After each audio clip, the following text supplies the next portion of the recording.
The NBC television network is trying to destroy race relations in this country in order to prop up their chosen president, Barack Obama. Now, the primary example of this at the moment, I have no doubt there will be another one tonight. The primary example of this at the moment comes from last night. Was this on the David Shuster show, Angry Rich, or was he sitting in for somebody? He was in the tub with Bathtub Boy. He was sitting in for Bathtub Boy. That's right. Who's away, and I'm sure just driving himself crazy that he's missing this great stuff. All these opportunities. Taking a bath. All these opportunities to call everything racism. So Shuster and Clarence Page, who I thought was pretty sensible up until last night, both of them turned into race-baiting terrorists last night on the air, accusing anybody who doesn't bow down to the East, to Barack Obama, of being racist. It seemed hard to tell whether this was a rally about recovering the America of 9/12/2001 or America before the repeal of Jim Crow. What are these people really protesting? Well, they seem to be protesting Barack Obama's election. There was a real shock that went across some parts of the country here when Obama won. Some folks that don't understand it. They don't accept it. Never will, quite possibly. It's in those areas of the country where you hear people who are more likely to believe Barack Obama's a Muslim, that he wasn't really born in Hawaii, and all this sort of claptrap. And it's sad. I'm not saying everybody at the rally was like that. It was a very mixed bag. At a big rally, you're going to attract a certain number of nutcases. Unfortunately, these were the folks wielding those awful signs that you see. A lot of these folks, though, are just plain workaday people who, I bet a poll would show half of them didn't know what socialism was. I actually feel sorry for them that they aren't a little better informed. Okay, it's a return of Jim Crow to America. And you people out there are too stupid to know what socialism is in your protests. And your protest really isn't about what Barack Obama is doing. The stimulus that so far has produced a near 10-point unemployment rate. The takeover of GM, where they have to, in order to sell these cars, they have to promise you that you can give it back after 2 months.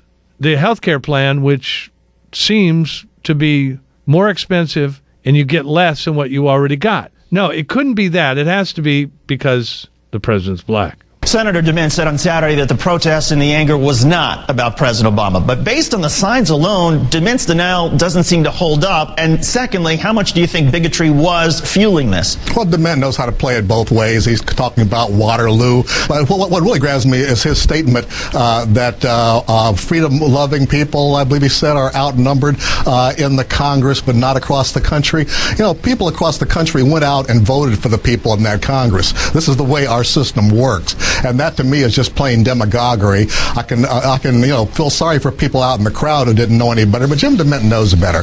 And so did some of the other people up there on that podium talking like that. Mr. Page, have you ever heard of the word change? Things change. Yes, those people got elected, but then they pass bills they haven't read and brag about it and say we should. And say things like John Conyers, well, what good would it do you to read it? And people who protest that are racist? These are some of the same folks who, during the Bush administration, told everyone on the left that they could love it or leave it. Well, they don't seem to be packing up to go now. Well, no, a lot of them are buying more bullets, though. There have been reports of ammunition shortages right after Barack Obama was elected. I shouldn't be smirking at this, but it's just the kind of thing it's sad, but a lot of people have a lot of misjudgments about him and the rest of the government here in Washington, and we do have a more polarized situation than before, but it didn't start with Obama. It's been going on at least since the Willie Horton campaign back in 1988, and it hasn't turned around. And that's sad. We just got to weather this storm. Well, I'll tell you the storm we got to weather. The storm we've got to weather is that you are a racist because you don't like what President Obama is doing. And we're going to play this card on you every time you open your mouth because we know, generally speaking, people don't like to be called racist, and it tends to shut them up. Except in this case, they don't like being racist, and it tends to make them angrier what Shuster and Clarence Page don't seem to realize. Over the weekend, this rally received far more coverage proportionally based on how many people showed up than did the anti-war protest in Washington before the invasion of Iraq, where over 1 million actually marched. Given how divorced from reality so many of the 9/12 teabag protesters are, should anyone be taking them seriously? Well, you got to take them seriously because they are part of the base of the party. Like I mentioned, the base of a party is going to have a certain number of nutcases, certain number of extremists, and certain number of moderate extremists. But I think they get more coverage because, frankly, the right doesn't have strong spokespeople right now. They've lost both houses of Congress. They've lost the White House. Members of the Supreme Court don't go out and speak on partisan affairs. So that leaves the world of the blogosphere and TV and talk radio. And as you mentioned, this rally was organized really largely by people on Fox TV who helped to rally people out there, along with some other folks there, like Freedom Watch, which is seems to be a front for lobbyists. But Dick Armey and some other folks are involved in that. Dick Armey's not in elected office anymore. So I think that's a big reason why. We in the media try to be balanced, right? So you go out and want to find people on the right to balance off the left, and these are the folks on the right, unfortunately, right now. Okay. Well, Angry Rich, did I hear you? Just amazing. Racism has nothing to do with opposition to Obama's agenda. Nothing. Isn't the Obama media engaging in what amounts to racial terrorism by telling you that if you don't like what Obama is doing, the reason you don't like it is that he's black? Now, I'll point out to you, many of these people voted for Obama. They certainly knew he was black when they voted for him. What they didn't know is what he was going to do. That was still a little murky. He was hiding that in his famous oratory.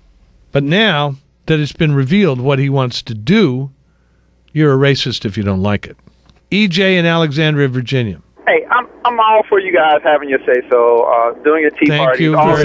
Thank you. Thank you very much. There's nothing wrong with that. We will appreciate your permission. but there is a racial tone to some of that stuff that's going on out there sometimes. You got people saying that he's not a U.S. citizen, he's an undocumented worker. Wait a second. Wait a second. Listen, because I know you listen.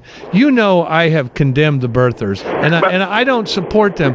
But I must say, even though I don't support them, and I'm not questioning his citizenship, I think it would be nice if he showed it, because I think he's gaming people. But by the way, how is that racist? I'm sorry? How is that racist? Who's that racist? I mean, how is it racist to question his birth certificate? It's not racist to question a birth certificate, but it has a racial tone to it. What does that mean? What you insinuate? No other person, no other president has. It's too many firsts. It's too many. No. That's not true. I mean, it's not that no other president has ever been asked. No other president has had this biography. A parent that wasn't from this country, a mother who could have been traveling. I mean, I don't personally believe that stuff, EJ, but there are reasons for it, and it's not because he's the first black guy. It's just, like I said, John, it's too much stuff going on to. All right, give me another. And the Congress. Give me another. Like he's a socialist and he's a Marxist, but he is. Does it have to do with race? Come on, John. Well, no, but a lot of things. He's not a socialist. Of course he is. Or he lies all the time. Come on. Well, but even if whether or not he's a socialist, how is that racist? It has a race. It's just too many firsts to it. Wait, come on. I thought Clinton is socialist. I mean, come on, Jimmy Carter, Clinton, all the Democrats who have come along have been socialists in one form or another, starting with FDR. How does that make this is crazy. Any criticism, we would call a white guy a socialist, but if we call a black guy a socialist, it's racist.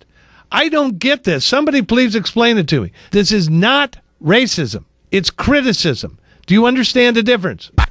Silence is not golden. Shut up! Will you shut up? Help! I'm being repressed! You're listening to John Gibson.